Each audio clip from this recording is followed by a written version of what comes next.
Welcome to Day Zero Update for June 22nd, 2025. I'm your host, Chris Elogi. And I'm Brandon Perkins. Yeah, it is been a pretty busy week of news. A number of things have been happening.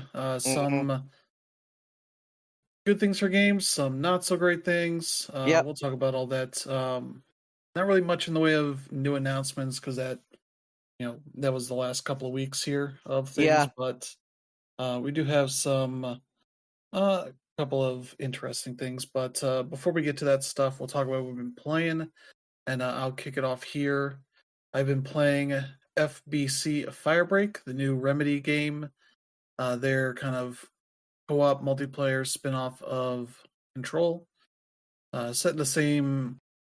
I don't know if it's the same building or not. They don't really give too much in the way of lore to this. Yeah.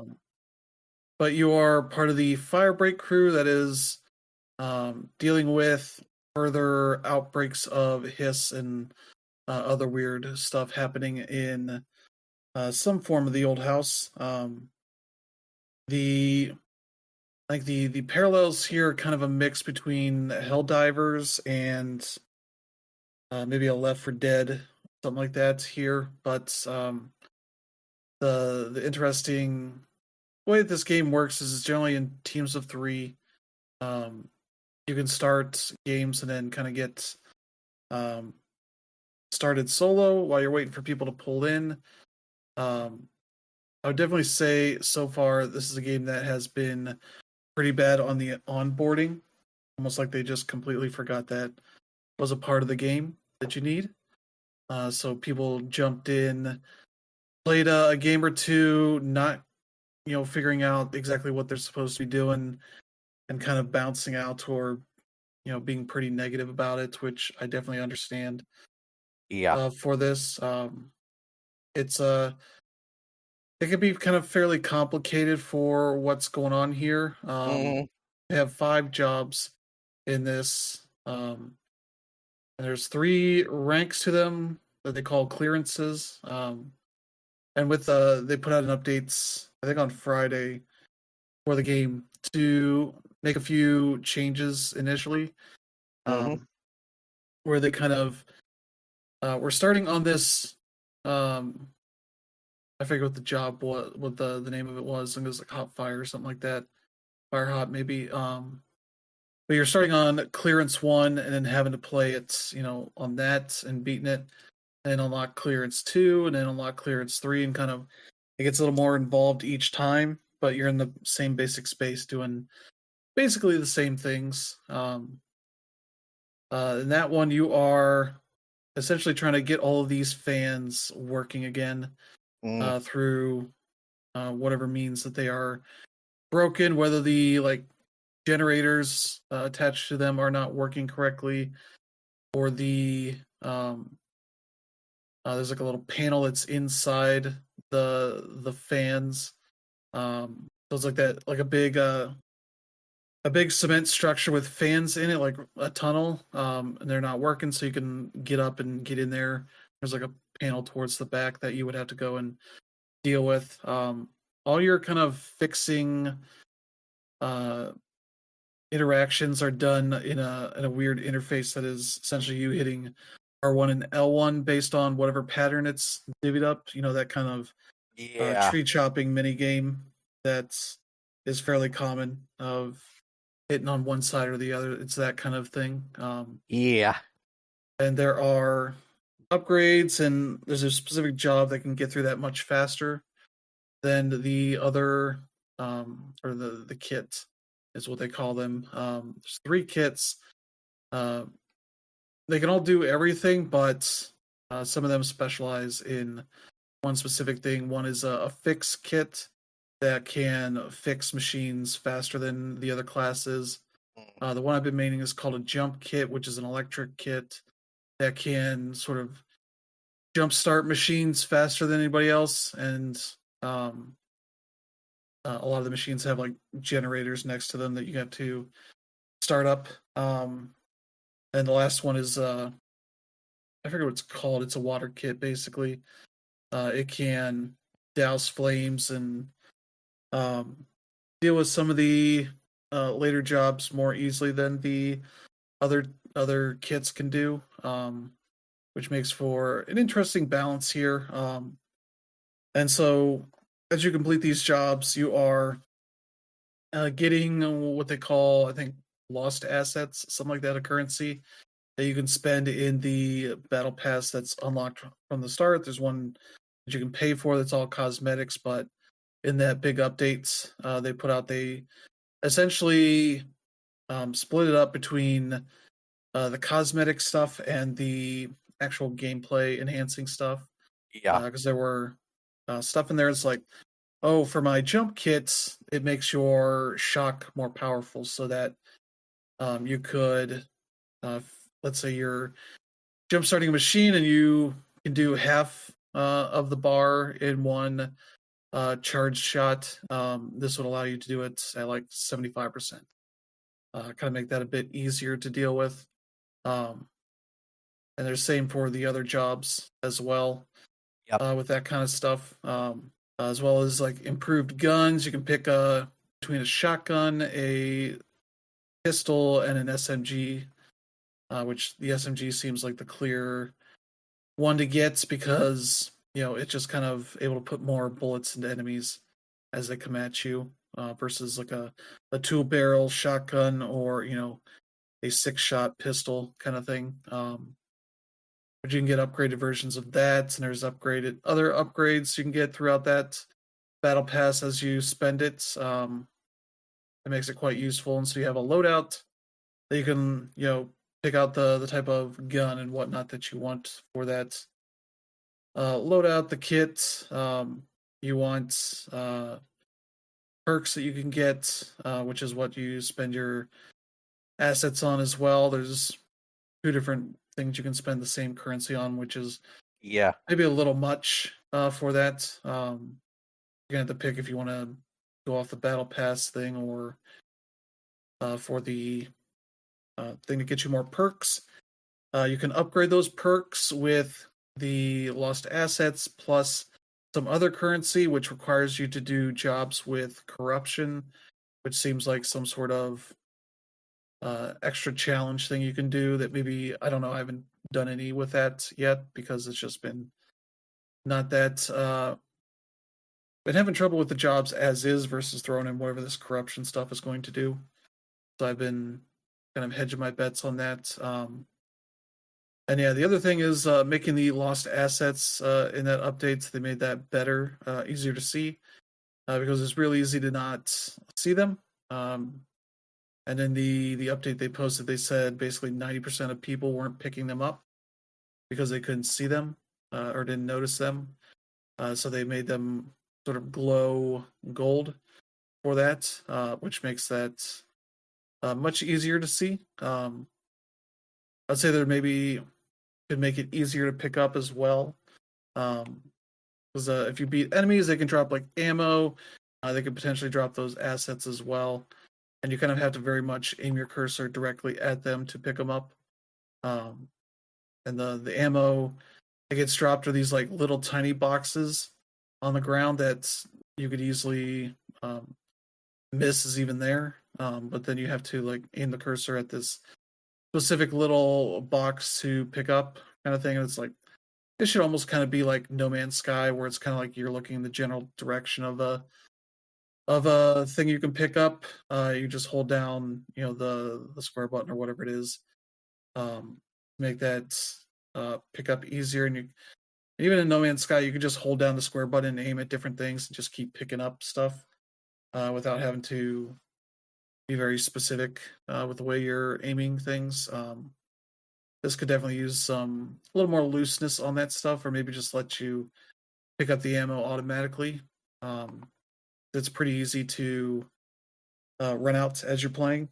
So yeah, there's generally 2 in every area. There's 2 different little stations that you want to get up and running. There's a shower station which heals you, and also puts out fire if you're on fire. The second job you open up involves a bunch of post-it notes where you need to douse or shoot them or whatever, a bunch of these paper notes that you need to destroy. You can use your weapons for that, or you could just run around and they'll start sticking to you, and you see a meter filling up with that stuff. You don't want to get too far because you'll just die if you have complete coverage of the post-it notes. You want to take those and like run them into the shower, and that'll destroy a bunch in one swoop versus the more manual way, which is tedious and kind of a little more nebulous the way it works. In that stage, there's also like uh, sprinklers around. You can also shoot at those to break them and destroy the post notes or destroy the ones that are on your body, that kind of stuff. So yeah, there's a lot of options for things here. The other like station thing is essentially one that refills your ammo. It'll refill your like grenades and your whatever your loadout has attached to it, as well as your ammo. So that's always useful, and that uses the same L1R1 mechanic to fill up for that. The shower is the only one that doesn't really require any big gameplay mechanic. You just go stand in there and you get wet and heal up and all that. Maybe the other issue is that it's really easy to die and not notice you're about to die, especially when you're first dealing with things like fire, where you might, not notice the little icon meter that is filling up with that. So that's why it's useful to have somebody with the water gun, because they can more easily deal with that stuff for you. But yeah, they got a little bit of work to do towards just making everything a little more easy to understand up front. There's still more aspects of it that are difficult to understand right away, like the first job you do kind of just has some icons around, and you might take a bit to realize like, oh, I'm supposed to do something here, kind of thing. And as you're doing that stuff, hiss will spawn every so often, with the big red light that shows an area where they're going to spawn at. And you kind of, on the easier difficulty stuff, you have some of the basic ones that just run at you and try to swipe at you, and the more like security guard looking ones that'll just shoot at you. But you also get the ones that fly on the like office chair, and there's the other one that just flies and like runs at you and explodes, as well as you get some big ones that will show up to cause some chaos and all that. So yeah, it's pretty fun. There's definitely still some more work to go. Like I was playing on Friday, doing a handful of matches, and I could never get more than 2 people in it. And I don't know what the issue was there.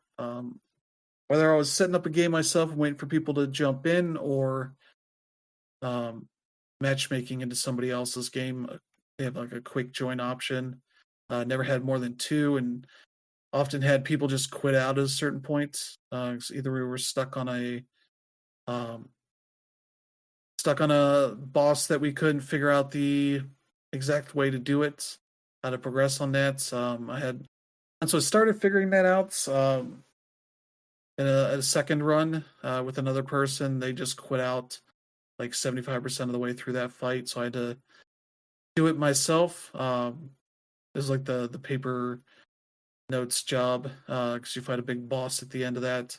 You're gonna have to soak him and then shock him with electricity, and those are on opposite sides of the room, and he's slamming his fists around a bunch and breaking things, so you have to like keep repairing things and doing all that kind of fun stuff. That makes that challenging with multiple people, but by yourself it's also it's even tougher because you're doing that. But I managed to do that and kind of just hightail it out to the at the end of our job. You run to the elevator and have to open it.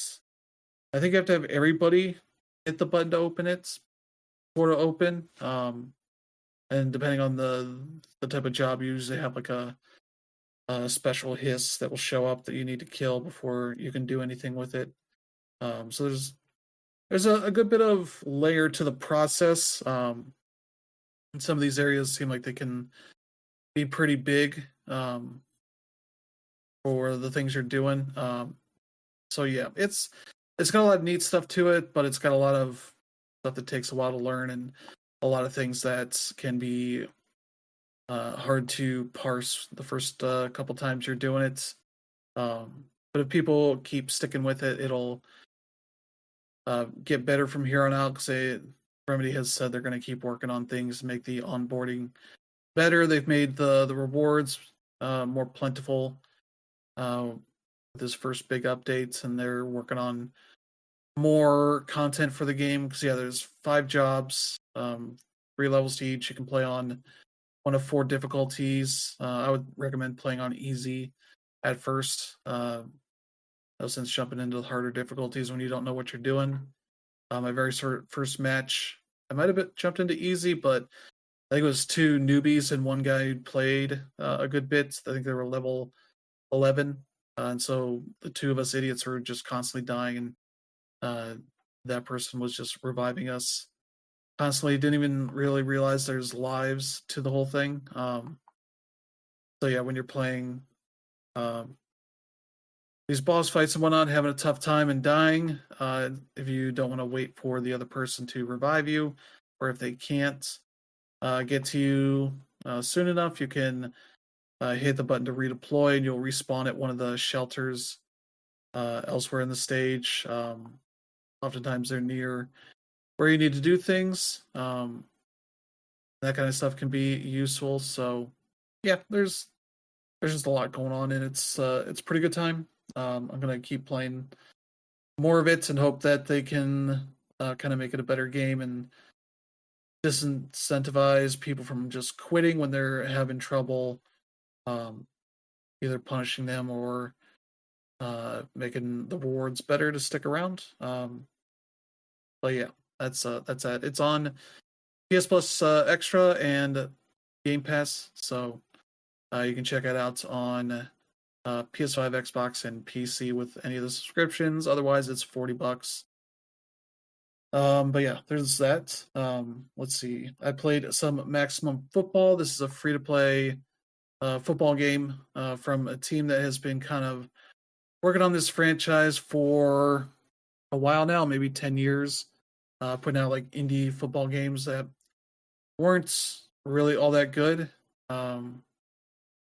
You can very much tell they were working with, much less people and money and skill and all that than EA can accomplish with their games. So you kind of got what you paid for with those. Being free to play, this one kind of has more ease of accessibility. To check it out, and they're very much with a lot of the style of the character, the players, and all that are looking that kind of aping the like Madden and college football style a bit more here. Gameplay wise, it's kind of in that vein of the Madden style, but I would say it does not really work out as well as it might look. It kind of has a lot of the same kind of mechanics, but they just feel rough around the edges, like a team that kind of is reaching the limits of what they are able to accomplish with this stuff. And the offerings, the modes they have are pretty good. It's all based on fake teams and all that. So there's a decent bit of customization options for making your own teams. You can probably make your favorite college football and pro football teams. There's a user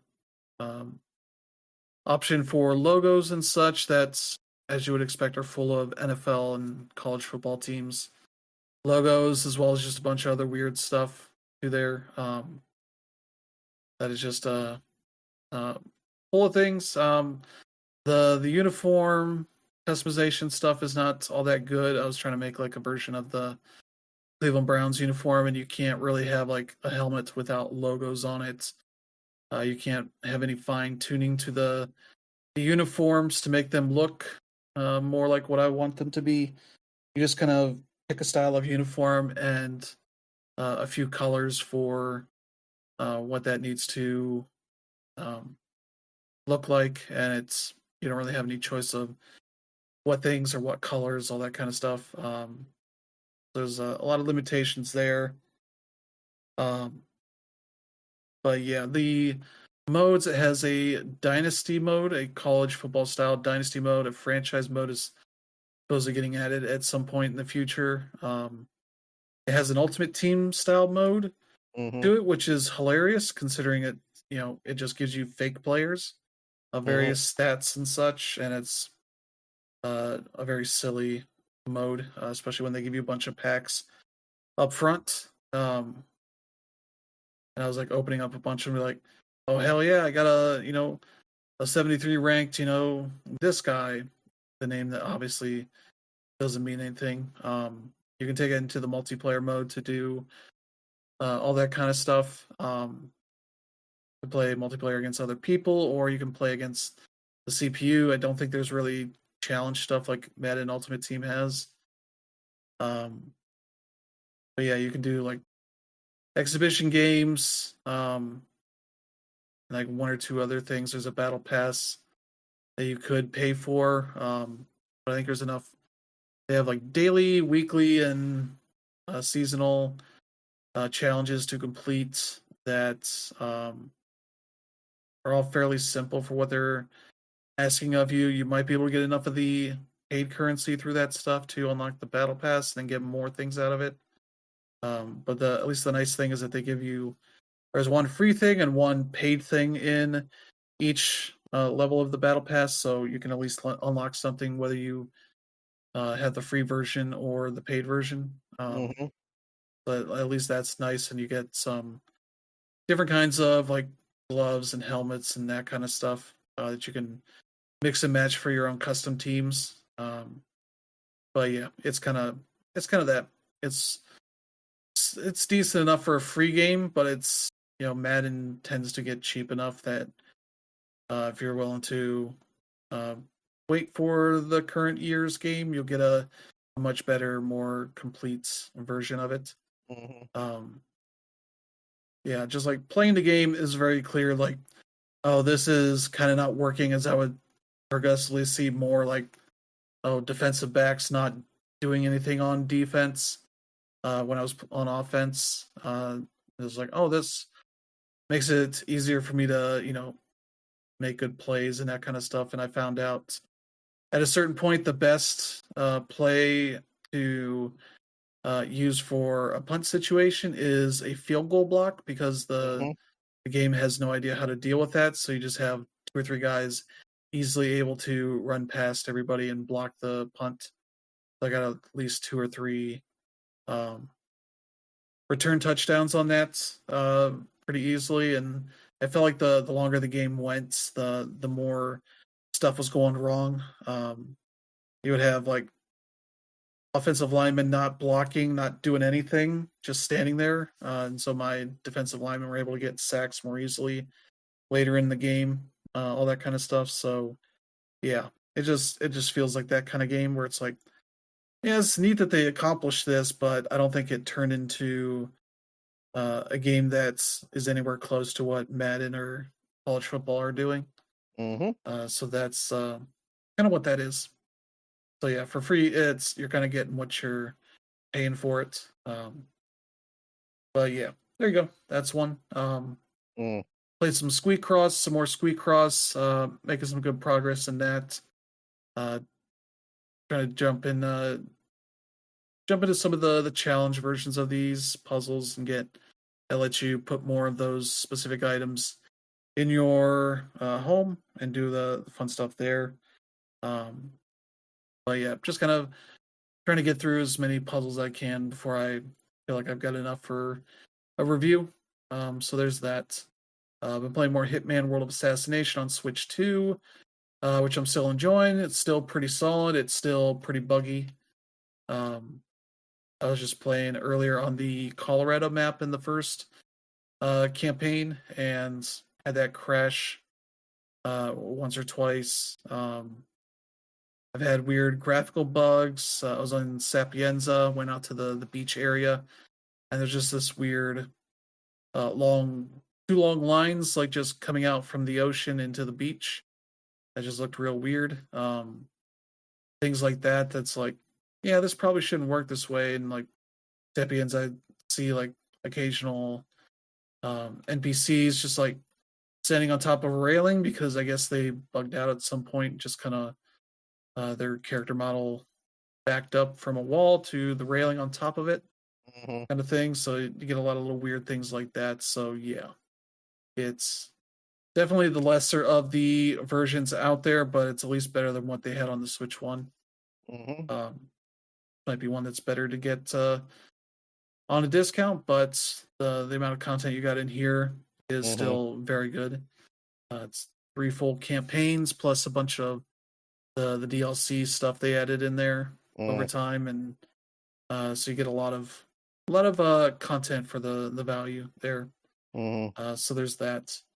Um, I had a $10 certificate at Best Buy that was expiring, so I picked up Pokemon Violet. I was looking at like Mhm. Switch 2 stuff I could get, and having heard that that game runs a lot better on a Switch 2 Mm. with the update and all that, I was like, I'll check this out and see what it is. Where I'm at right now is like a couple hours in where they've opened up the game a good bit in kind of Mhm. hilarious fashion.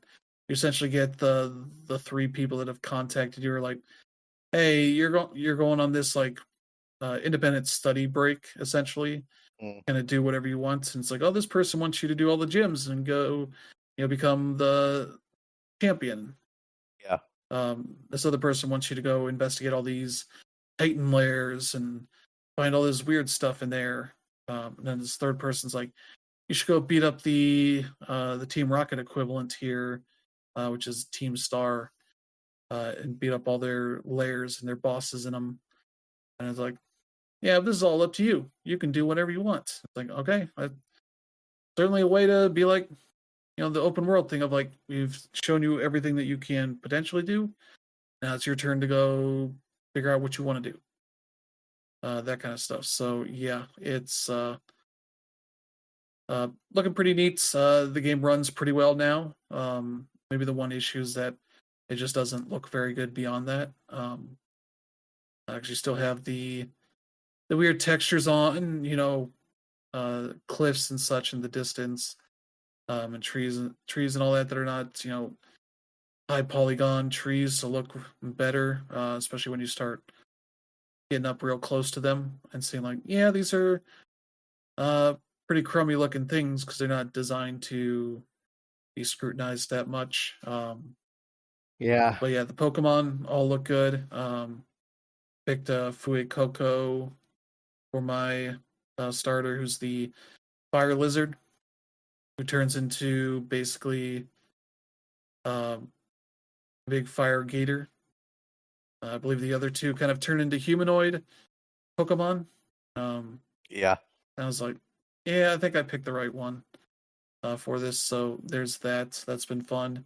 Mhm. Um, and then I played some Deus Ex: The Conspiracy, the PS2 version of Deus Ex that is on PS5 and PS4 right now Mhm. as part of the PlayStation Plus Premium, or you can buy it outright for I think $15 right now. And I was pleasantly surprised, kind of how solid it is. Mhm. It very much looks like the original game. Mhm. They seem to have done a good job of that, so much so that you get a lot of weird animations of characters, talking. They're kind of uh, matching up their audio to their character models and such. So some of that stuff just doesn't look great because it's a game that's 20 some years old at this point. That stuff has obviously progressed so much so that that's maybe the one little issue with this game. Otherwise, the controls make sense for what they're doing here. Adapting a PC game to a controller can be tough, and they've done a pretty good job with that. Basically, you use the square and circle buttons to bring up like a not a wheel, but a list of all the like categories, Mhm. squares for all your weapons and such. It has all the categories for items that you can pick up and use. So you just scroll between those and like, for the melee stuff, I want to have this weapon and pick that to use, like a stun rod or something like that. Or you can pick up your guns, or you have I think you meet your brother at the beginning of the first mission. He's like, you gotta pick one of these three weapons for your starting weapon. And I picked up the crossbow thing. What I wasn't sure what to expect out of that, but it's literally like a thing that attaches to your arm, that kind of thing. And it's like, okay, you got bolts that can kill people and trank bolts, which are pretty dumb for what they are, because you shoot a guy with that, even if you shoot him in the head, and they will still be able to run around and alert other enemies for a bit before they pass out. And it's like, man, they kind of got this right in Metal Gear Solid. Whereas, like, depending on where you shot them in the body, that affected how long it took for them to not get knocked out. So if you hit them in the head, they would get knocked out immediately. Versus other parts of the body that would take a little longer. Yeah. So they might be able to stir other soldiers into a frenzy, or maybe not. But here, they kind of get to run around for a while, so it's almost like the strategy there is to hit them and then just run away as fast as you can before they can realize. Otherwise, they're generally able to figure out like what you were doing, where you were at, pretty easily, and just start causing a lot of chaos. Luckily, with this version, you can rewind and save state and all that. They can kind of try things out and see how it works and all that. So yeah, I did the first stage, which is set on the ruins of the Statue of Liberty Island, Ellis Island, I guess, or not Ellis Island, but yeah, you're here to rescue a guy, maybe meet the leader of this terrorist group, or whatever they are. And so yeah, I kind of just skulked around to find guys and killed many of them in the process, because I was like, yeah, this trank gun's real dumb for what it is, but the regular bolts, work pretty effectively if you get a good shot in there. So yeah, it's kind of one of those games you're skulking around. You can talk to people. That area specifically, you can find people that will buy or sell things to you. And a lot of the trophies are tied to doing all of the objectives for each of the missions, which seems tougher than it, or it seems easier than it actually is. Because I did, the way it shows that stuff is real weird. Because yeah, I finished it. Didn't technically do one of the things, but it still marked it off like I did, and it's like, oh, maybe I'll get that trophy then, and then never got it. But also kind of just, as you go to this area on that map, and then there's like, all right, we'll get you ready for the next mission here, and I'm like, oh, we're just kind of going into the next thing. It doesn't like, seems like the sort of game where it should be like, oh, you go and exit and then go back to a base, like, like in the PS3 game, kind of a base of operations to go back and forth to. But this one, doesn't. It's just like, all right, let's get ready for the next thing. Here's an area where you can deal with that before you go off to wherever else. So yeah, I'd recommend trying the training stuff first, because it'll run you through all the different things and see how everything works. Yeah. Pretty well, versus just jumping in and being like, well, this looks like a third-person shooter kind of thing, and it's like, nope, it's not how it works. No, Deus Ex is very famously like a very it's very the Deus Ex series is famously a very involved series. Like you if you try to play it like as a standard shooter, you're gonna get creamed. Yeah, because it's very much not. There's a lot of stuff going on around you that you kind of need to keep up with, because everything that you do, the rest of the place is going to acknowledge your presence. And it's because of that the game gives you like a bunch of different ways to accomplish whatever your mission is. So yeah, like in that map, I went essentially just went all the way around, found the other dock that you can go to get Mm-hmm. meet up with an informant who's dressed up like a bum. Mm-hmm. Um, and that was a real dumb place because there's a robot that's on your side. Because if Mm-hmm. you aim at everything, you see either green or red, they'll tell you like they're a good guy or not. There's a Yep. robot patrolling right in front of those docks, but you can sit and walk up to the docks, and there's like 2 or 3 enemies there that you have Mm-hmm. to take care of, and then you run into some more good guys, and you're like, how the fuck do we have this weird sandwich of enemies? Other than Yep. it's just a place to have a couple of obstacles before you get to the guy you're looking for. Mm-hmm. It's like logically this doesn't make any sense because you would figure this bot, big giant bot walking around would have killed these guys. They wouldn't just be able to do things freely. But yeah, there's a couple weird things like that. Uh, I basically went all the way around, found these like storage crates that you had to get on, and that's a little bit of a weird thing because it's like, no, you can't like climb up onto things unless there's a ladder. So you have to kind of pick up these little half-size crates to put them alongside these other ones, and then you can jump onto that and then up onto the top of the thing. And there's like in a clunky way is like, oh, there's ladders on these side of these shipping containers. Like, why the fuck would there be ladders on shipping containers? Realistically, so yeah, as an immersive sim, it's obviously ahead of its time and all that kind of stuff. Yeah. But also, you think about the way things are designed, you're like, this is not the way it would be done today Mm-hmm. for this kind of thing. Like Prey and all that are designed fairly intuitively, Mm-hmm. but this being kind of unintuitive is kind of uh, very obvious for what age it came in, where they're just like, "I will just make the game as we want to make it," Mm-hmm.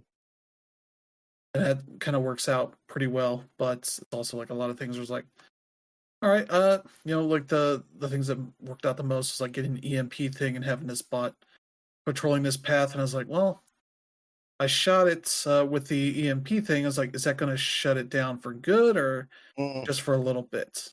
Like in a modern game, it Right. would be for a little bit because you wouldn't want something like that that could take out, a major obstacle permanently. But being an old game, that's exactly what it does. So I was like, all right, this is good. Mm-hmm. Um, but yeah, it's a very fun game, one worth checking out if you want to see like one of the progenitors of this genre.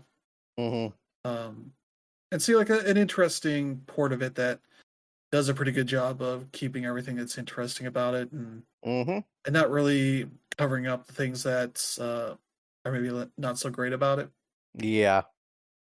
But yeah, it's a pretty solid game. Mm-hmm. Just don't pay attention to the weird way the eyes look because they all when they blink, it looks wrong. Mm-hmm. That's because it's an old ass game, so they hadn't figured out eyelids yet. Mm. Really on this kind of stuff. So there's Nope. that, and that's been pretty much what I've been doing. So how about you, Brandon? What have you been doing? Well, as for me, I have my most of this week has been set up with me playing Blueprints, because that game, after I'd finished, Clair Obscur and all that, it was like this. I had to go back this game, and it sucked me in a way that very few games have managed to do this year. And I started making like really significant progress. I found the ways to like get like permanent upgrades that will let you like start off with like extra steps. Um, and I found another one that gets you so that you start off with 2 gems every time you start a new day, and also another one that ups the allowance of 2 coins to 4. Um, And for the record, like all those are not like just given to you. You have to like actively hunt for them. Because a lot of them are like sort of stuff that you kind of have to. First off, you have to understand the fact that, first and foremost, you aren't exactly stuck in the mansion. You can actually go outside and, walk around it and walk around the area that it's in, and you find out there's actually a lot of stuff around it that you can go to. For example, there's the apple orchard that you can go into. That's where you get the 20 extra steps. upgrade. You find this thing on the western side, on the western half of the villa, where you have to like go to one of the floor plans you get is the garage, and during that, if you are going through like all of the rooms and you manage to find a pair of car keys, the garage is where you end up using them, or one of the ways you end up using it.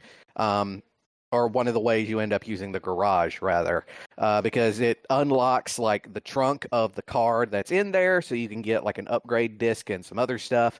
But it also like unlocks the driver's side door, which will then reveal a bit of backstory. Because much like with everything else in this game, the game's plot is also a puzzle that you have to slowly put together. But there's another factor to the garage that you don't actually know about unless you actually actively try to go for it, which is every so often one of the floor plans you can bring up is the one that has the fuse box in it. And if you go in there, well, the fuse box or the breaker box or whatever you want to call it, and you find out like one of the breakers that you can turn off and on is labeled garage. And it turns out that is the mechanism that you can use when you turn it on and go to the garage. You can use it to turn on to open up the garage door. And when you go out the garage door, that's where you end up finding what's called the outer room, which is where you get all of these additional areas that you can go to. Like there's a trading post where you can like trade items for other items. There's a shrine where you give an offering to this idol, and it'll like once you go back and get it a second time, there'll like actually be like a thing that it'll give you. But probably the most important of all of them is a thing called the tomb. The tomb is a area that leads down into essentially connected to the basement. And the basement is it's one of the things that you have to get access to once you get to the antechamber.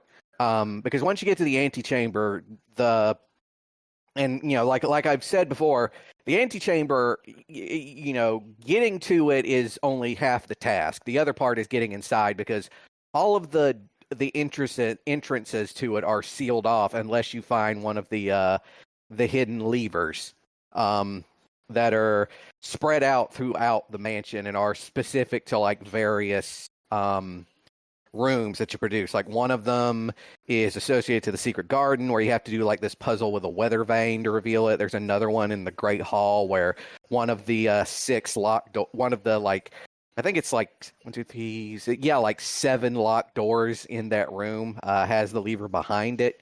It's usually one of the corner rooms. But once you actually get into the antechamber, this platform raises up with a special key, and that's the basement key. And a little note saying like, if you want to go forward, you have to go down. And what that means is you have to go down into the basement. So there's actually 2 ways to get into the basement in this game. There's 2 entrances. One of them is the foundation, which is it's a permanent fixture that once you like draft it in one of your runs, it stays there forever. And it has 3 entrances. And the 4th entrance, or what would have been the 4th entrance, is in fact sealed off. But it has a hand crank that you can use that'll produce an elevator in the foundation area. And you take that down, that'll take you to the basement. The other one is the tomb, which is one of the rooms you have to produce in the outer room. You go down it, the door's there too. That is like just the beginning of everything you have to do going forward, because fortunately the game doesn't beat you over the head with it, because most of the areas that you do in the basement that you'll encounter, usually it doesn't usually count as like another step, so the game at least gives you that much of a little mercy. But obviously once you go back into the house, that's another story. But basically there is this long series of tasks that you've got to do down in the basement, where once you're down there, you will eventually come across a switch that finally opens up the door for room 36. I mean, room 46. So you have to go down to the basement. You have to do all of that. Then you have to go back up and you have to go through the front door again, which means going forward, once again, the game is counting steps. And you have to get it in such a way so that you can once again open up one or two of the other rooms. I have yet to encounter a run that has let me open all three. And then you finally get in the antechamber and you unlock room 46. And that is what I finally pulled off last night. I finally got to and I opened room 46. And you would think, oh, that's the end of the game. And the game kind of makes you think that at first, because it's like, well, you know, there's like a cut scene and there's like a, you know, credits roll and everything, but it's not. There is still a bunch of other crap in this game that I still have to do. And a bunch of other puzzles that still need solving. But yeah, Blueprints is an amazing game, and it's definitely going to be on my game of the year list when we get to that. But on top of that, I've also been playing We Love Katamari Reroll as well, because I played the original Katamari Damacy Reroll back when it came out and loved it, because it's Katamari Damacy. It's amazing. But I had never I had played Katamari Reroll. I just never got around to finishing it. Partly because one of the weird things about We Love Katamari is that compared to like the first game, where it was mostly just you like getting dropped in the middle of like a house or like a city or a neighborhood or a city block or something like that. In We Love Katamari, it's a lot more goal oriented. You're coming across all these various people who are making these requests of you, and those requests usually involve you gathering up either a bunch of things, like say an origami cranes or something like that, or trying to get the largest of something, which were probably my least favorite levels from the original Katamari Damacy, because keep in mind, when they're talking about like, I want you to get the biggest example you can find of a bear. And you'll be like getting all this stuff together, getting it all nice and big as you can so that you can pick up the largest bear-like object in it. And you'll accidentally roll over like an itty bitty little teddy bear, and that just ends the level. Well, We Love Katamari has a bunch of those levels. But fortunately, it's not nearly as, shall we say, infuriating as the ones in We Love Katamari are. But yeah, it's still Katamari Damacy, and it's still a lot of fun, and it's still crazy and insane. And I also forgot like how in the sequel some of those levels were like very oddly designed. Like coming across like what's like a giant candy gingerbread house with like a huge path going down to get it, and like your whole like thing is to try and roll up like every candy thing in the level, and just all that stuff. I had forgotten like how it pushed the formula to its breaking point, frankly. But yeah, I've been playing that, and also on top of that, I've been diddling around with Shadows of Doubt some more, trying to find new ways to break the game. And I finally got it to a point where I managed to be so fast and have my like stealth so OP that I could literally like follow people around and watch them do the murder and then immediately arrest them. It's amazing. But yeah, it's it's a good game. I still highly recommend it. But yeah, that's what I've been playing. So Yeah, let's get to some news. yeah. First up here, we have the Game Pass lineup for the rest of this month. Yep. Let's get to the stuff that's already available. As I mentioned earlier, FBC Firebreak is available Mm-hmm. for Game Pass Ultimate and PC Game Pass. Mm-hmm. Let's see. Also available, Crash Bandicoot 4. It's about time. Yep. For Game Pass Ultimate, PC Game Pass, and Game Pass Standard. Mm-hmm. There's also Lost in Random: The Eternal Die Mm-hmm. for Game Pass Ultimate and PC Game Pass. Let's see. Also available for Game Pass Standard. There's Mm-hmm. Star Trucker and Wild Frost are available now. Mm. Also coming out this past week, Rematch for Game Pass Ultimate and PC Game Pass, so that's available Mm. there. Yep. And that's it for the things that are already out. For the things coming up in the next week or so. Mm-hmm. On June 24th, there's Volcano Princess for Game Pass Ultimate PC Game Pass. Mm. Let's see. Yeah, they call it an all-new parenting simulator RPG adventure. Mm. So that sounds interesting. Mm-hmm. I'm gonna guess anime look to it, and yep, that's what it is. Yep. So there you go for that. That's been out on PC for a couple of years here. Came out on Mm-hmm. 4/20 in 2023. Yep. So there you go. That's available now, or that'll be available on the 24th here. Mm-hmm. On the 26th, Against the Storm. That's been on PC. It's now coming to console. Mm-hmm. Here on Game Pass Ultimate, a dark fantasy city builder. Yep. We must rebuild civilization in the face of apocalyptic rains. Mm. As the Queen's Viceroy, lead humans, beavers, lizards, foxes, and harpies Mm. to reclaim the wilderness and secure a future for civilization's last survivors. Mm-hmm. So there you go. And I like Mm. how since like Summer Game Fest, they've tried to coin this term Xbox PC, Mm-hmm. as in on PC, but on the Xbox app or the Windows Store Mm. thing, not Steam or any of that other stuff. Mm-hmm. So there's that. Also on the 26th, they're adding some old games. Mm-hmm. Warcraft 1 remastered for Ultimate and PC Game Pass. Warcraft 2 remastered for Ultimate PC Game Pass, and Warcraft 3 reforged for Ultimate and PC Game Pass. So you can check out all three of those. Not sure if Reforged is any better than what I think it was originally. Mm-hmm. And I'm curious to see if these actually run well on a modern PC, considering the Diablo 2 port that I played, Mm-hmm. or no, Diablo 1 port that they put on Game Pass earlier this year, uh, was pretty bad. Because they Mm-hmm. tried to change the resolution of the monitor in ways that just fucked everything up. I Mm-hmm. had to install a fan mod that would allow it to run as it should, Yeah.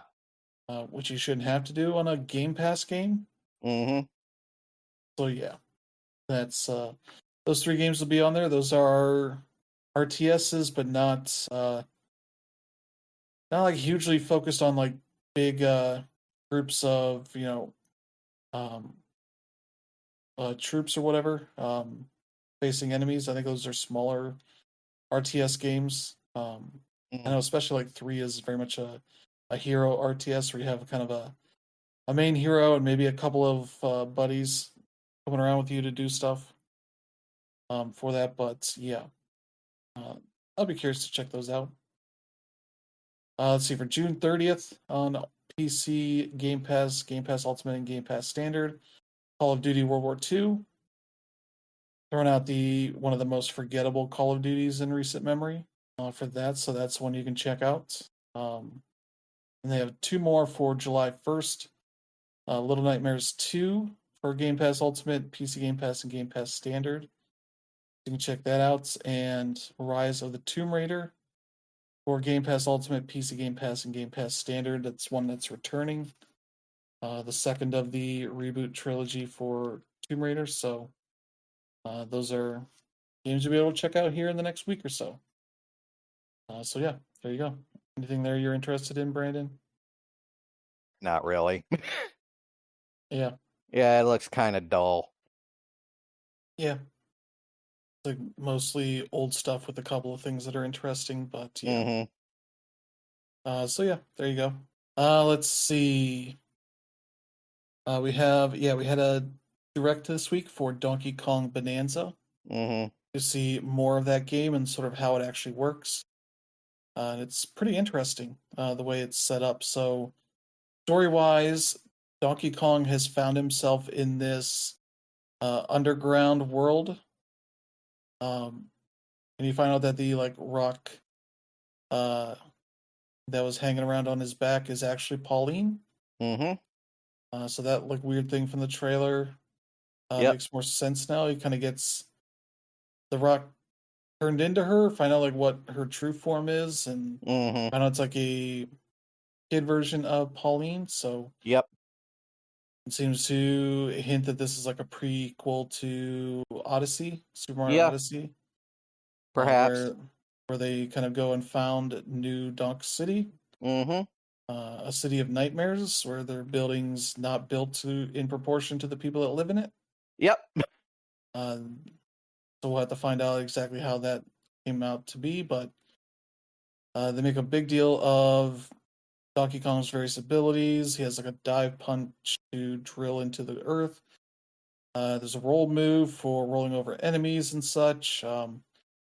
Hand slap that can essentially act as echolocation to find enemies and collect chunks of gold and whatnot around you.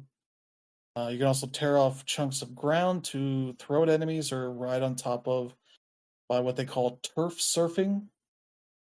And so yeah, there's ways of combining that stuff and all that for some fun ways. Pauline also sings in this, and that is part of Donkey Kong's transformations that they have here. As you build up your Bananergy, which allows her to sing to activate these transformations. There's Kong Bananza, which is almost like a like a I forget the kind of thing that is. But yeah, it's like a powered up version of himself. There's a zebra Bonanza, which lets him kind of run around faster and all that kind of stuff. There's an ostrich Bonanza, allows him to fly, which is not how ostriches work, but okay. And drop egg bombs on enemies. Yep. That's a whole thing. From other things they showed here, like Odyssey, there's like a group of bad guys doing things around here, and Oh yeah. they're very interesting looking. Oh yeah. Let's see what else here. I guess Rambi is around, Cranky Kong is around, maybe a Mm-hmm. couple others. Yeah, we'll probably see. Like they hadn't revealed all of them, but I wouldn't be surprised if some of the other Kong Clan end up showing up. So, Yeah, um, obviously if Cranky's there, and then probably we might run into Diddy at some point. It's there is possible. screenshots of Diddy and Dixie Kong in this, but that might be a Yeah. separate mode. I'm not sure. Mm. It's a screenshot in the background with the flag. It says Rambi Rumble. Yeah. So it might be a separate mode or something. Mm-hmm. Yeah, they have a photo mode. There's a DK artist mode. Mm. We carve designs into stone. Yeah, you can even change the lighting and add banana effects to that. So there's that kind of stuff. That kind of makes it out to be a bit more of an open area kind of experience. Mm-hmm. With like a bunch of stuff on the map to do and all that. There's like a home base that you have that you can play some music at and maybe design a little bit of custom stuff there. Yep. But they also have elevators, Mm-hmm. subterranean eels that can get you around faster for fast travel. So there's some stuff there, and they're going to have a new amiibo out with Donkey Kong and Pauline on it. Mm-hmm. So that's something you can check out as well. So yeah, that looks like a pretty solid game Mm-hmm. from what they've shown. So that is out July 17th. So less than a month away, a few weeks. Mm-hmm. Be able to check it out and see kind of the most interesting Donkey Kong thing to come out since maybe Donkey Kong 64. Mm-hmm. Yep. And hopefully it's better than that. Oh God, I hope so. Because I loved the old Donkey Kong Country games, and I actually was very much anticipating Donkey Kong 64 until I played it, because that game is exhausting. Yeah. it's rare unrestrained. They said, what Yeah. if we put all the collectibles in it Mm-hmm. and make that as annoying as possible to do? Yeah. They accomplished that. Yeah. So yeah, this looks like a much more interesting game than that one ended up being. So hopefully that ends up being the case. There is local co-op with this, since Pauline is in Mm-hmm. this. You can kind of control. Um, I don't know if you control her in this, but there's like some. Okay, yeah, you do control Pauline separately. Mm-hmm. You unleash her vocal blast using the Joy-Con 2 controller's mouse functionality. Mm-hmm. I mean, it's more like Galaxy's co-op play. You can also use Game Share to share the game and play in co-op with another player. Yeah. So that's kind of fun. You can also use Game Chat as well for that, so you can kind of coordinate the things you're doing. So Mm-hmm.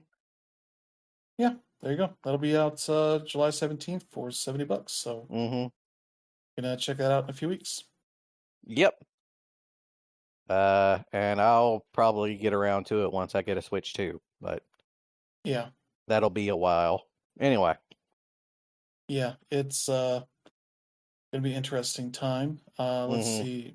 We got a trailer for PowerWash Simulator 2, showcasing the gameplay, a lot of the new stuff they're adding to this game. It Mm-hmm. looks really cool for what they've shown. They've added some new tools. There's an ab ceiling, which I didn't know that was a term, but that is the like harness that you can sit in, sort of like what you might have on the sides of like skyscrapers and such big buildings that you would use potentially. So it's basically a harness that you set up on the side of a. Seems like they did a stream the next day showing off some more of this stuff, and it's very much like a thing you set up on sort of straight up flat surfaces. So they were showing this off on like a rock climbing wall Mm-hmm. kind of thing. So that kind of you have freedom of movement left and right and up and down on that to kind of move pretty smoothly. Mm-hmm. And kind of the spirit of the way the first game worked. Yeah. You can kind of run around and jump onto it Mm-hmm. from other tools and such, but they've added a scissor lift, so you can kind of go up and down more easily versus like some of those ladders and such that you had in the first game. Um, that you can kind of control how it's going up and down and all that, and kind of make it easier to get into, uh, get up and over items and all things you're working on to um, spray them and all that. That looks pretty neat. They have multi-stage jobs now, which isn't like multi-level jobs, but more like jobs that um, you do part of it and then it opens up more of the thing you're supposed to clean up. So in the trailer, they showed this um, public restroom looking thing that's rises up out of the ground after you wash the top of it. So that's kind of a neat idea. So they have some of those things in the game. And the other big thing they added is a surface cleaner. It's kind of a floor scrubber kind of thing. Mm-hmm. They call the Swirl Force Surf Ace. Mm-hmm. Um, the neat thing with this is that it kind of adjusts the head of it based on whatever you're trying to wash. So it can wash not only the ground, it can wash the walls and even the ceilings if they're close enough range to you. Um, and yeah, and the other neat thing is that it's washing like those things tend to do, which is the outer ring is the thing that's washing as the water jet's coming out of it. So if you don't move it around and just spray it for a few seconds and then pull it up, um, you just have a ring with a little dirty spot in the middle that has been cleaned. But that extends a bit as you go for whatever the distance is on that. Mm-hmm. It kind of does that all that automatically in a nice way. So that's Mm. a very nice tool to have. Oh Um, yeah. And they seem like things that you'll probably buy later in the campaign. Mm-hmm. I don't know if they've said that they're all available up front. But yeah, they showed off a little more of the home base customization stuff, Yep. which is sort of where you're going to be spending a good chunk of your money. Because if you played all the content in PowerWash Simulator, you have a bunch of extra money because once you buy all of your um, washers and all the attachments and all that, you don't really have Yep. anything else to spend on it.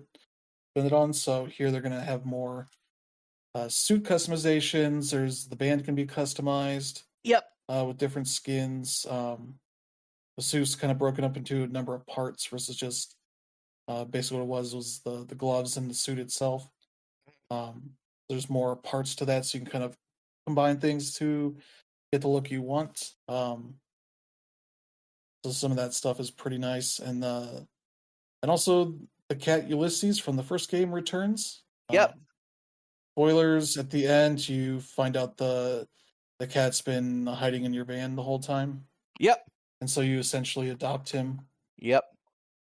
and then he hangs around in the jobs as well as his kittens, Mm-hmm. Bubbles and Squeak. Yep. That is very, very British. Yeah, and they're hanging around, and you can pet them. Yep. As I say here, in fact, they expect nothing less from their well-trained human assistant. Yep. So yeah, this game will not be launching in early access. They've said it'll have Mm-hmm. a full 38 job career mode. There's full cooperative play and split screen for Yep. people to play with friends. And yeah, includes the range of furniture restoration, multi-stage jobs, buildings, vehicles, all that kind of stuff. Mm-hmm. I think in the trailer you see a piano, as well as a festival kind of thing. You're returning to the festival Yeah. with some more areas to clean there. Yeah, so yeah, that looks like it's going to be a really fun game. Oh yeah. I am very excited for that, and Same here. it's still out later this year, so Yeah. that'll be on PS5, Xbox, PC later this year. So I'm Mm-hmm. excited for that. Yeah. If there's one thing I loved about this trailer, it's like they obviously listened to all the complaints people had about the first one. Yeah, Because like one of the very first things they show you is like, oh yeah, you got this mobile platform that you can use now. So you don't have to worry about that stupid ladder or that stupid scaffolding. yeah, And you can like actually like raise it and lower it at your leisure, so you're not constantly having to like shoot around the steps on the ladder or the bars on the scaffold or anything like that. yeah, Or having to like make weird jumps to get these really awkward spots on like the top of like a gable of some house or something. yeah, Um, but yeah, it also it actually looks, which I thought was difficult. It's like the original game already looked pretty good. It's like I didn't think they could actually make it look better, but they did. yeah. It looks really nice. Yeah. And I'm also expecting a really bizarre out there plot for it as well. Yeah, they've said it continues on a few years later after the first game. Yeah. More time travel shenanigans. Maybe. Yeah. I'm sure we'll find out. Yeah, I believe they also still build out like platforming aspects to these stages, as they know people like to do that instead of using ladders or anything to get up on top of these buildings and whatnot. So Mm-hmm. that still seems to be the case. What else did I see there? Yeah, that might just be it from what I remember them talking about. But yeah, this looks like it's going to be a lot of fun. So I'm excited for that. The soap they showed that off.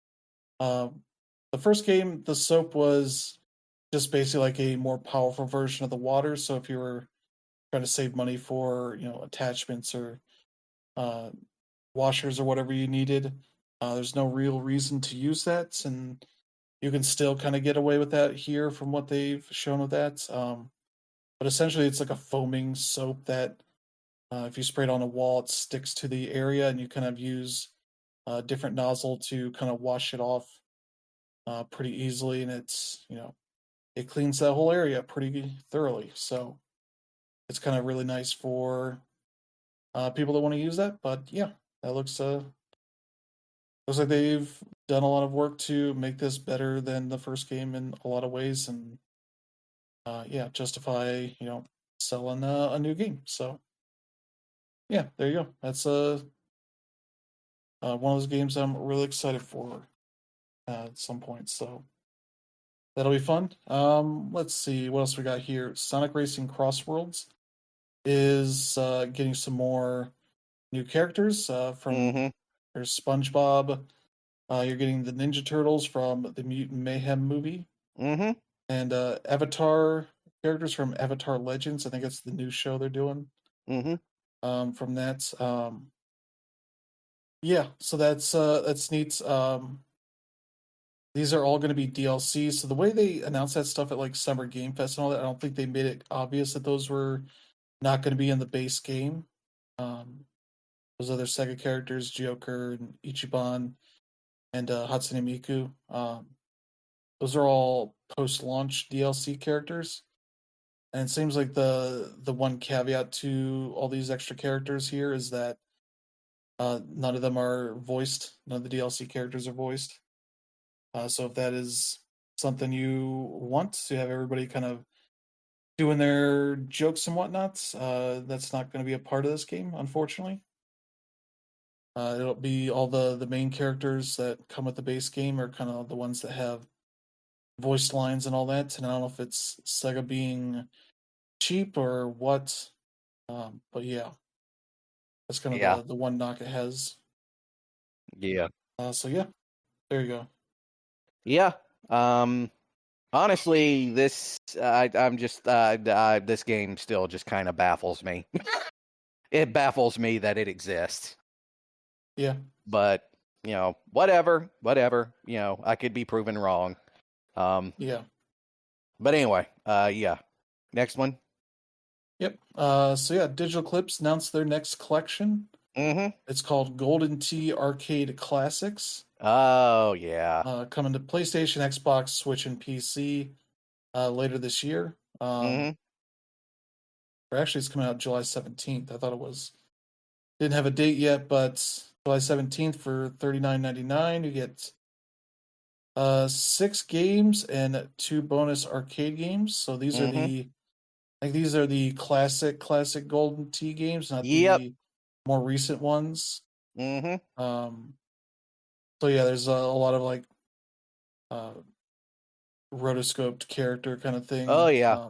Mm-hmm. in a fun looking way. These are the ones that I saw in the arcade back in the Oh day. yeah. Yeah, basically in the old days, back in the 90s, if you were like if you went to an arcade or you went to, like a Pizza Hut or any other kind of pizza place, or hell, if you even went to just like the local bar down the road, there was a good 6 to 1 chance that one of these was in there somewhere. Um, Yeah, this was the arcade game they sold for adults, basically. Um, which is why you saw so many of these at dive bars and stuff.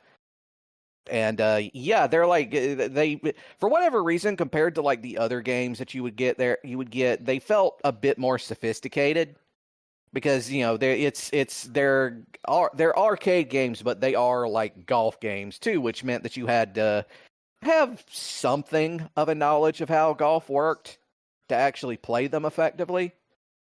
So also there was that whole like trackball thing as well. yeah, Yeah, basically you played all these games using a track. All of them, the machines had like a trackball on them, and yeah, let's just say you kind of had to have an idea on how you were going to use those. yeah.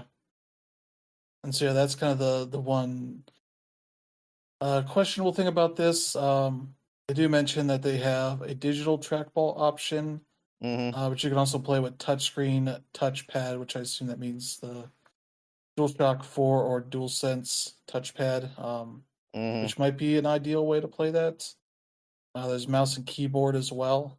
Mm-hmm. So they've found a way to adapt this for modern controllers. Mm. They did not go with trackballs as the main way to control things, Mm. unsurprisingly. So yeah, they have Golden Tee, 3D Golf, 97, 98, 99, 2K, Mm. Golden Tee Classic, and then I think two other games that that studio made, Shuffle Shot and World Class Bowling. They get like a weird shuffle ball thing, and then bowling, Mm. which probably is fun. I don't know. Yeah. We'll see. But yeah, But there's that. There's 18 total courses. They have a practice mode, so you can try it out, and a mulligan feature that lets you have a number of retries per round. yeah, So I will say this: if they can somehow find a way to partner up with one of the independent, controller manufacturers to make like a vintage trackball controller, this thing will sell like crazy. yeah, Because because like that's part of it. yeah. I think there are trackball accessories out there, so I don't know if they're gonna have support for those. Uh, we'll Um, see. it might be a thing that you can do. Hmm. Probably more feasible on PC for that stuff, but yeah, that's a neat looking collection. So yeah, that'll be out same day as Donkey Kong, I guess. So Hmm. there's your two titans. Yeah. Let's see. Now we got a delay here for the Legend of Heroes Trails Beyond the Horizon. Yep. They've added a Switch 2 version and announced that it's going to be delayed to January Yeah. of 2026. Yeah, it's supposed to be out this fall. They think that they've added a few extra months to that, probably to make sure all the versions are ready to go for that. Yeah. Yeah. Um, but I mean, it's only just an extra month to wait. It's not that big a deal. But in the meantime, we'll be able to get the Legend of the Legend of Heroes Trails in the Sky remake, which comes out September. Yep. So there's that. We did have another game get announced. This is from NetEase. Hmm. It's a game called Blood Message for consoles and PC. And I guess build is their first like big budget action like single player action adventure game. I Hmm. guess. Yeah, developer 24 Entertainment Linan and a subsidiary of Thunderfire Studio that announced this. They bill it as a cinematic single player linear story driven action adventure game. Hmm. No date on it yet. Consoles and PC. Uh, Looks neat. Set in, let's see, during the final years of the Tang Dynasty, Hmm. players will traverse a treacherous 3,000 li, or around 1,000 miles, odyssey back to Chang'an, the heart of the Tang Empire. And so you're fighting lots of enemies and all this kind of stuff. So, um, yeah, seems like one of those games set in a part of Chinese history that they're probably doing fantastical stuff with it, but looks nice and hopefully it turns out to be pretty good. Because yeah, this looks like a neat game. Yep, it does. And let me just, yeah, it does look really neat. Let's see, it looks like looking like something that looks like it just, yeah, I gotta kind of look at some of these screenshots here because yeah, it definitely looks gorgeous. Oh, is this like in I'm guessing this game is like taking place like somewhere in Central Asia. China, I think. Oh, China. I think it's must be southern China then. Uh, Yeah, East and Central Asia. yep, So because I yeah, thought I saw something that looked very much like Mongol armor. But yeah, this game definitely looks really interesting. yeah. Curious to see more of this, but probably Hmm. at least a next year game Yeah. at this point. So there you go. Hmm. Let's see. Next up, we got Xbox news. Hmm. They announced a big new partnership with AMD for their next generation of Xbox, whatever form that's going to take. They seem to confirmed the rumors that have been going around lately that they're working on some sort of console PC hybrid thing. Mm-hmm. They describe it here as let's see, where's the particular things here? Yeah, it was basically like they're working on a device that will play all of your Xbox games, but also work with um, it won't be tied to a single store. Mm-hmm. So you'd potentially sort of like the Xbox Ally thing, um, Yeah.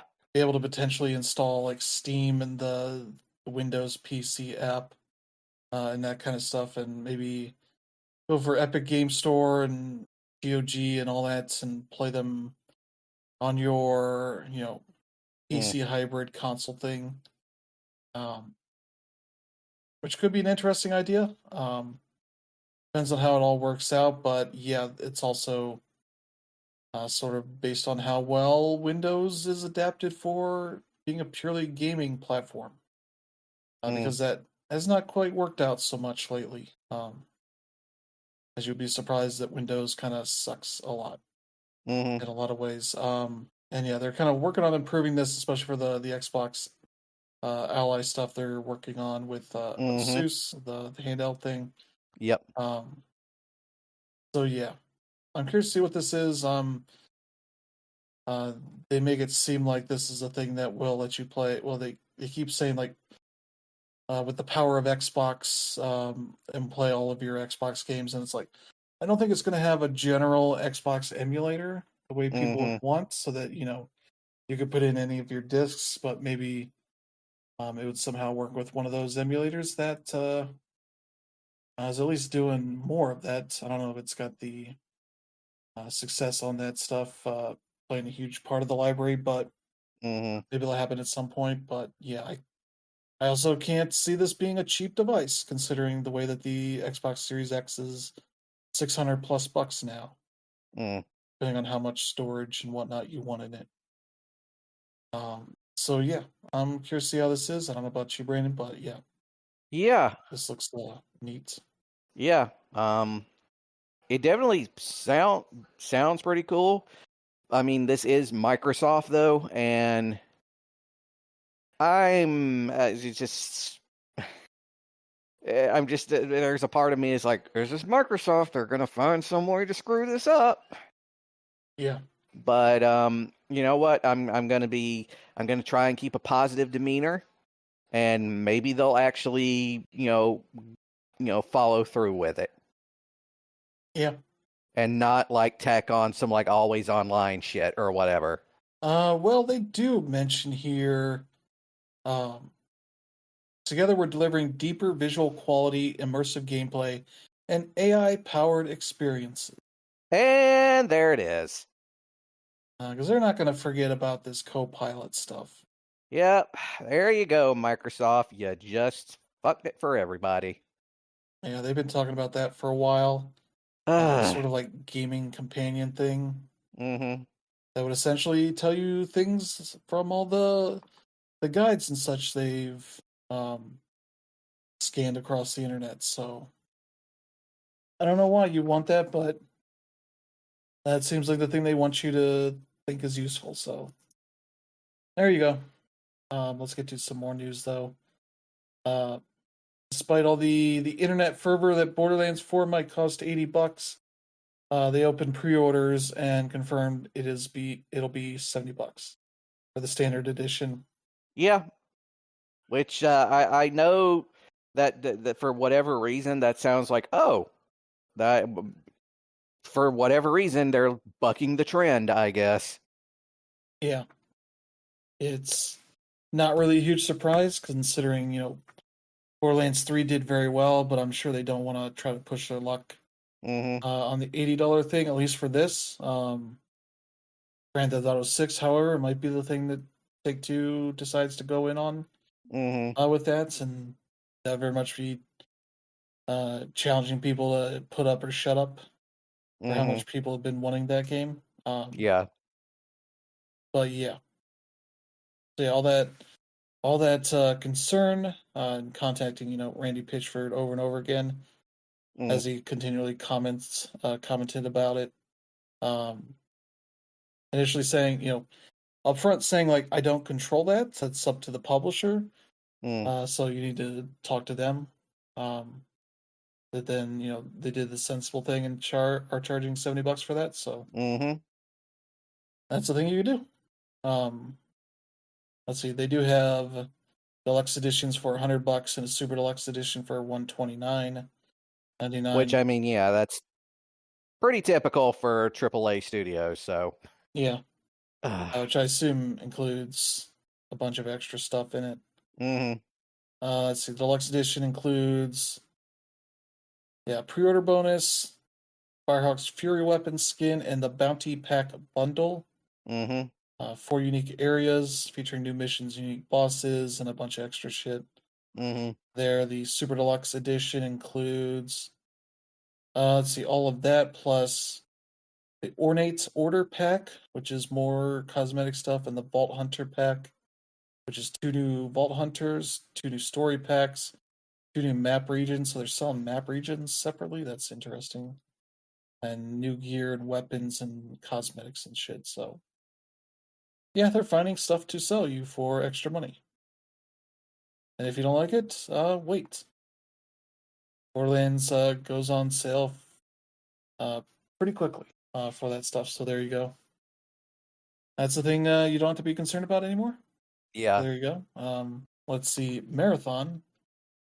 We got the news that I think we were all expecting after the alpha test they were doing. Kind of was fairly tepid in response. mm-hmm, Um, Supposed to be out September 23rd, but they've announced that they are delaying it with no date set. I think they said they're going to have a showcase in the fall. They will announce a new date then. But basically saying there's more work to be done on this. Yeah, through every comment and real time conversation on social media and Discord, your voice has been clear and strong. We've taken this to heart, and we know we need more time to craft Marathon into the game that truly reflects your passion. And after much discussion within our dev team, we made a decision to delay the September 23rd release. mm-hmm, And they sort of laid down the like core things they're going to be focusing on improving. mm-hmm, Um, it includes upping the survival game, doubling down on the marathon universe, like lore stuff and all that, yeah, adding more social experiences, which seems fine to add. They're also mm-hmm, going to be adding more challenging and engaging AI encounters, more rewarding runs with new types of loot and dynamic events, yeah, making combat more tense and strategic. So, uh, sounds like the thing yeah, you would need for this kind of game. yeah. I'm still kind of, I'm still kind of upset that this is what Bungie decided to do, um, for their marathon franchise but you know what?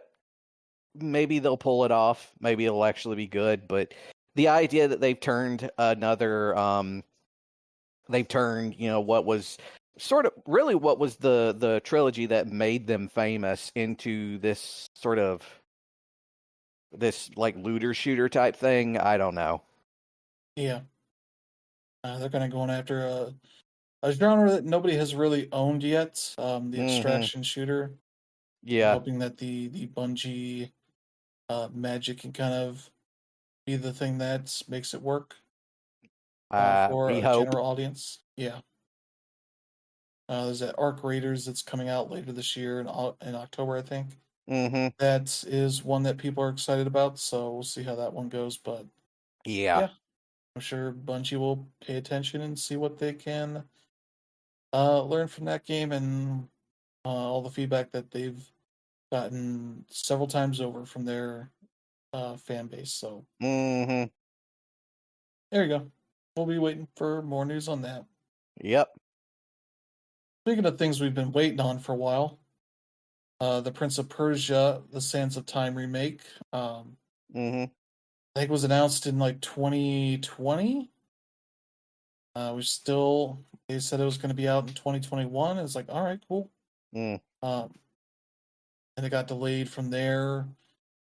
a bunch of times and still isn't out as they've restarted development Mm-hmm. with a new studio working on it. They gave us a teaser last year saying it was going to be ready for this year. And they posted on their Twitter that they're still working on it, just sort of a proof of life thing. Saying, yep, we're still deep in the game, exploring, building, and ensuring the sands move with purpose. The game's being crafted by a team that truly cares, and they're pouring their hearts and a lot of coffee into every step. Thank you for sticking with us. And following up with while development continues behind the scenes, there's another adventure waiting for you right now. The Rogue Prince of Persia, fast, stylish, and built with the same dedication. Mm. So kind of giving a shout out to another project that they've had Mm-hmm. going for a bit. I believe that's hitting 1.0 in August, I believe. So Yeah. that one's not too far off from being at least 1.0. Mm-hmm. So yeah, there you go. That's one who's still waiting, but they're still working on Yeah. it. Yeah. Let's see. Warner Brothers always looking to restructure, do something different. Warner Brothers Games announced they have restructured their studios into divisions, centered on its four biggest brands, Yep. which is Harry Potter, Game of Mm-hmm. Thrones, Mortal Kombat, and DC. Oh, so I'm guessing that means. I mean, okay, so NetherRealms is technically part of Warner Brothers Gaming, right?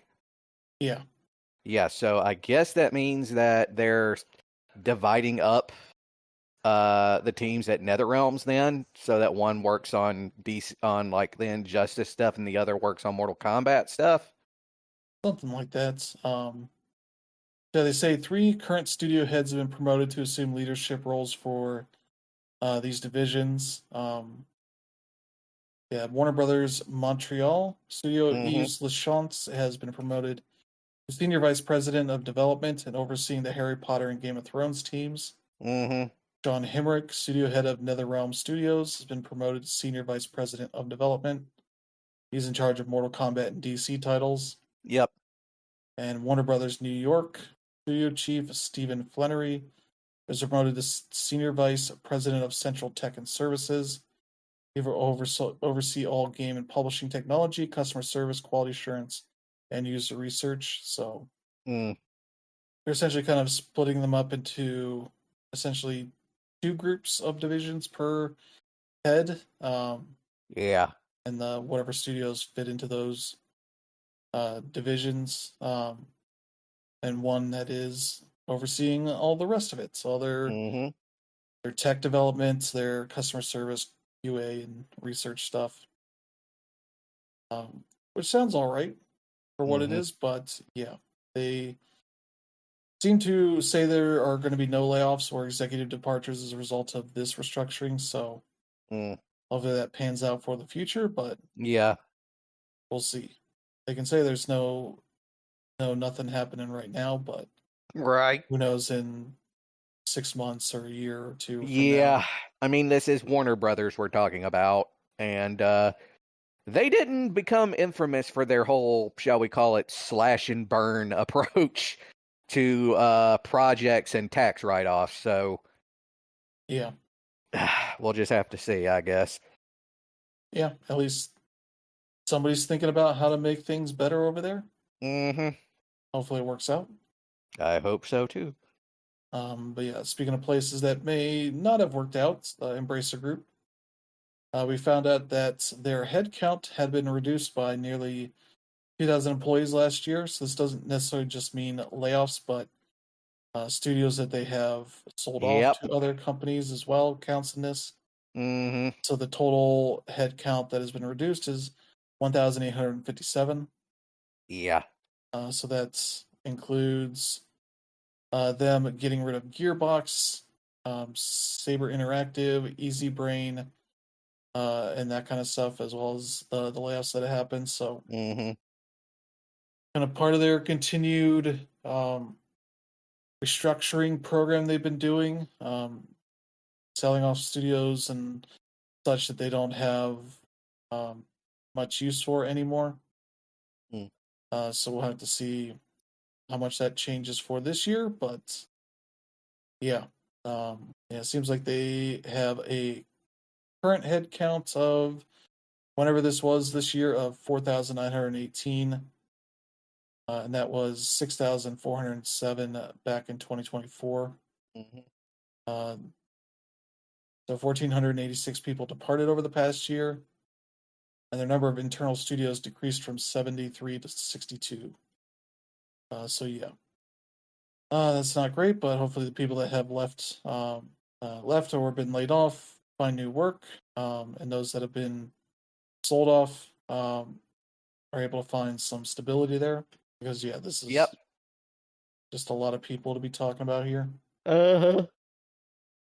I mean, Embracer had been. I mean, it's been like the story the last couple of years, right? That Embracer had grown like too fast, and just they started basically just cutting off like huge parts of the company itself, like they were just straight up like amputating parts of the company because they just could not, meet the demands of the shareholders.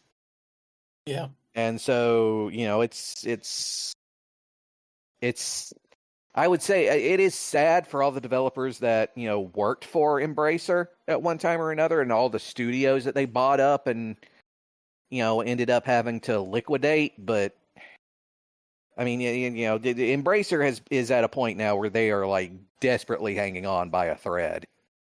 yeah, yeah. They're condensing things a bit, trying to figure out um, what studios and games are gonna be the best for them in the future. Mm-hmm. They're having some success there, but not that's like changing what they're um, working on at the moment. So Yeah. we'll have to see how that goes in the future. But that's where Embracer Group's been at for the past year. Mm-hmm. And Yeah. speaking of companies that have been in tough times, Ubisoft. Yeah. Luckily, this is good news. The majority of staff at Ubisoft Halifax, Mm-hmm. uh, developer of their mobile games like Rainbow Six Mobile and Assassin's Creed Rebellion, have filed to unionize with CWA Canada. Yep. They filed with the Nova Scotia Labor Board to join CWA Canada Mm-hmm. June 18th, so very recently. Yeah, following a secret ballot and certification, staff across different departments of the studio will form a wall-to-wall bargaining unit. Mm-hmm. The goals of the staff at Ubisoft Halifax are tied to the lack of stability in the current moment of the games industry. Mm-hmm. Saying here, unionizing with my coworkers at Ubisoft Halifax is important to me so that we have the strength needed to protect what we have today and to fight for our tomorrow. Mm. With no insight to the industry-wide turbulence, see studios shutter on releasing games fans love. It is Mm. up to us, the workers, to organize and demand a say in our labor, art, and future. Yep. So yeah, a letter co-signed by 39 staff of the nearly 60-strong studio Mm-hmm. have explained their position in more detail, and you can read that here. But yeah, that's good to see. Mm-hmm. Hopefully that works out and they're able to get a fair deal with Ubisoft Yeah. because yeah, they've had tough times, and these people seem to realize that and want to at least make for a better situation for the time being, as long as they can. Mm-hmm. Um, yeah, and as we have said a million times on this very podcast, right now, in spite of recent events, the momentum is on the side of labor right now. And so every one of these new unions that pop up is a good thing. So, Yeah. So yeah, wish them all the luck. And our last yep. story here is about Nintendo Switch 2, particularly about 2,500 of them that were stolen from a semi truck. Mm-hmm. Let's see, it's about 2,810 Nintendo Switch 2 consoles were stolen out of the back of this driver's trailer at some point. Mm-hmm. He noticed this when he was stopping at a gas station in Bennett, Colorado. Mm. for a pre-inspection check of his trailer. Noticed probably a pallet or two that were missing with these Yep. things, and yeah, reported it. Suppose he was going to a GameStop store in Grapevine, Texas. He explained he didn't know what was in the trailer, only that it was game or toy related. Thieves took multiple large pallets of Switch 2 consoles from the trailer. So there's that. Police estimate that over $1 million worth of consoles were stolen from the truck. Authorities aren't sure if the robbery happened in Bennett or somewhere else. So they're on the hunt for wherever these thieves came from, where they got away with. Yeah. Which I think, based off of all this, the numbers on those things would be jotted down in the manifest and all that, and so Nintendo at the very least should be able to note when those come online if they're sold in the on the black market somewhere. Yeah. Seems like that should be fairly easy for them to do, but yeah. Mm. Sucks for this guy. Oh yeah. Doesn't suck so much for Nintendo because it's 2,800 units. It's not Yeah. much for anything. Mm-hmm. $1 million isn't much to Nintendo at this point. Nope. So yeah. Hopefully this guy doesn't get punished too much. Mm-hmm. We'll see. But yeah, the fun thing is Panic's Playdate account was very much like, hey, if you need recommendation of a good PI that's great for this kind of stuff, let us know. Because they had hundreds of their Playdate handhelds stolen. Yeah. I managed to find them again with the help of a private eye. So everyone's jokingly be like, "Oh, let us know if you need help."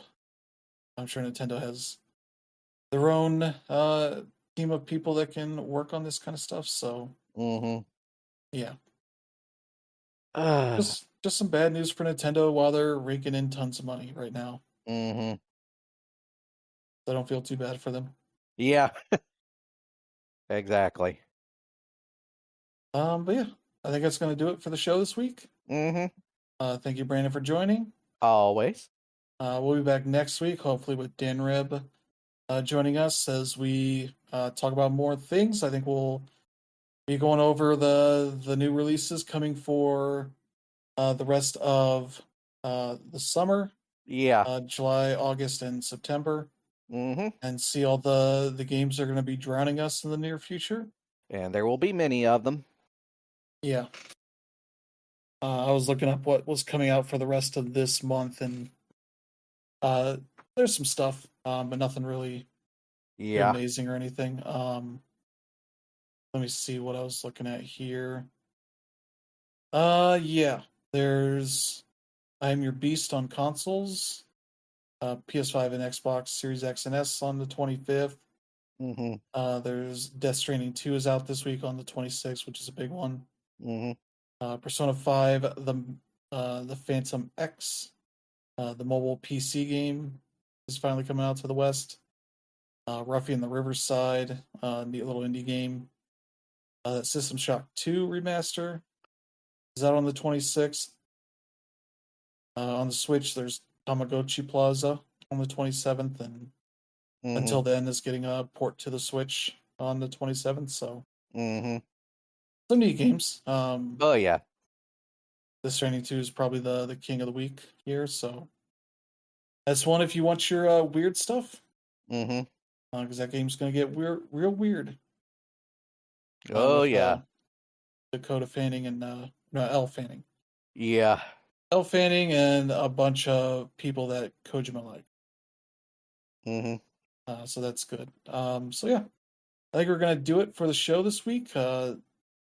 If you enjoyed the show, let friends and family know. They should check out the podcast and select strangers that are also looking forward to Death Stranding 2. Yeah, seriously. Because yeah, Kojima's only got so many more games in him, and he seems like he's just gonna keep coming up with all kinds of weird stuff. Yeah. For them for the foreseeable future. So, and I mean, Sony basically has given him a blank check. So yeah, he's got that stealth game he's working on, Fizzant. Mm-hmm. That's his next thing, but he's also got the horror game for Xbox and maybe one more game out there. So yeah, I'm excited for any of that stuff. But yeah, thank you all for tuning in. Hope you have a good week ahead. We'll see Mm-hmm. you all next time. Have a good one. Bye.